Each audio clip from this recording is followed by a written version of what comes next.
Hi, welcome to FDM Transtastic. This week we are talking about if we could choose, would we be cis? Some people say that they like certain aspects of being trans, and other people say that everything about being trans is horrible, and these arguments somehow arise because people have different opinions, and I don't really get it because, as with everything else in life, the experiences that you have as an individual, which are unique because of so many different factors, they are going to shape how you feel about what you are going through or the situation that you're in.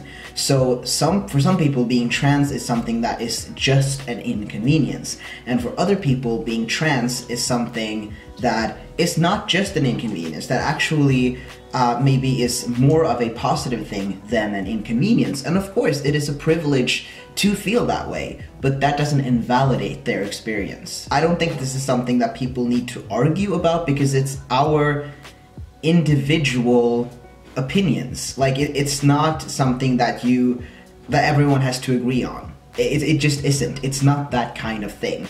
My personal opinion on this, like if I could choose if I would want to be cis or not, being cis would be less complicated and more comfortable in a lot of different ways. Whether I were a cis woman or a cis man, like doesn't matter, it would just be less complicated than being trans in a lot of ways.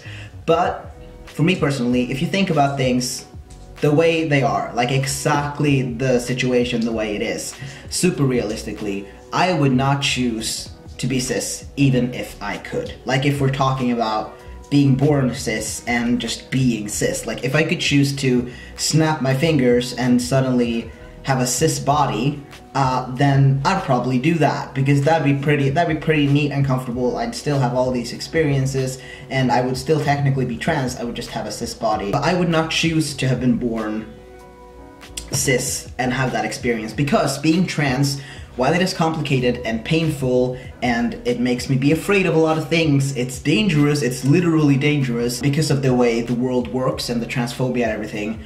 I have still had the privilege of having so many positive experiences because I am trans. It's not necessarily being trans in itself, but the community and the people it has led me to. I've met so many people that I love and appreciate so much. I literally met my partner because we were both trans, and we met each other and we started talking and we hit it off. Obviously we're not together because we are trans, but we initially met and started interacting because we were both trans people from Sweden. And I met a lot of friends that way as well. So if I were to completely trade away being trans, I would completely trade away those friends, because there's virtually no way I would ever meet so many of my really good friends as well as my partner if I had not been trans. That is what makes me say that I would not choose to be cis. But that's just because my situation, is the way it is. For me, it's very important to have a sense of purpose in my life, because I feel like life is so difficult for me. I'm so sensitive to a lot of different things, everything from like social interaction to noises to all kinds of sensory impressions, and just having the energy to get through the day. Like even when I'm at my best, things are a bit difficult for me, and obviously when I'm at my worst, things are really freaking difficult, and I don't even know how I keep getting through it. So having a sense of purpose for me in my life is very important, because otherwise I wouldn't feel like there would be a reason for me to continue on with my life.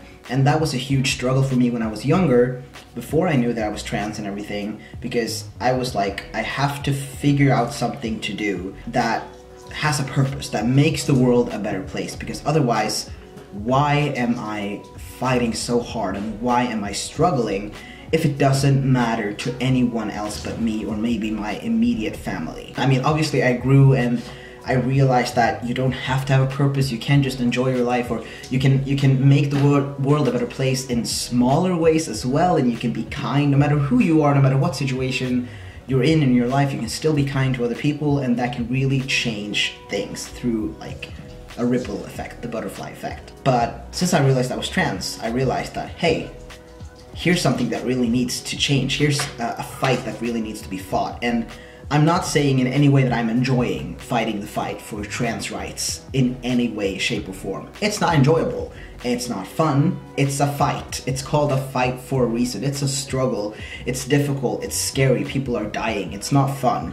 But it does undeniably give me a sense of purpose. It does undeniably give me a reason to stay alive, if for nothing else than for out of spite towards everyone who's transphobic. No matter what I do, I can make it so that it has a purpose. If I want to work with music, which I do, then I can write songs about being trans that empower trans people, or maybe that educate about trans people. And suddenly, I feel like it has so much meaning. And what I do has so much purpose. And that means a lot to me as an individual. I can be at peace with the difficulties that come with being trans. I can accept, no matter if it's difficult, no matter if I'm afraid, which I very much am, no matter if it's dangerous, I can make peace with it because of the positives that I can see in it as well. And if you can't see any positives with it whatsoever, then that's cool. You don't have to make peace with it, you know? You don't have to. Not everyone else, maybe no one else in the entire world might feel exactly in this way. But that's how I feel. And if you really feel like there are no difficult things with it for you whatsoever, then you're super fortunate, you're super privileged, and you gotta realize that. But you don't have to feel ashamed for your experiences, because we don't want people to feel bad, and you can't help the experiences that you have or that you've had. And of course, my perspective might shift just as your perspective might shift in the future. If you want to share your own experiences or thoughts, you can put them below. I would encourage you to not question or shame or even encourage anybody else on their experience, other than, you know, the fact that they're sharing, which, you know, is a good thing. Did that even make sense? Did that sentence make sense? I don't know, but I'm gonna go now, and I will see you guys next time. But before I go, let me introduce you to this guy. Hi. This is Emil. He's my pupper. He's my pupper, and he bites everything. Hi. This is your first time being an oh. I love you. Alright, bye.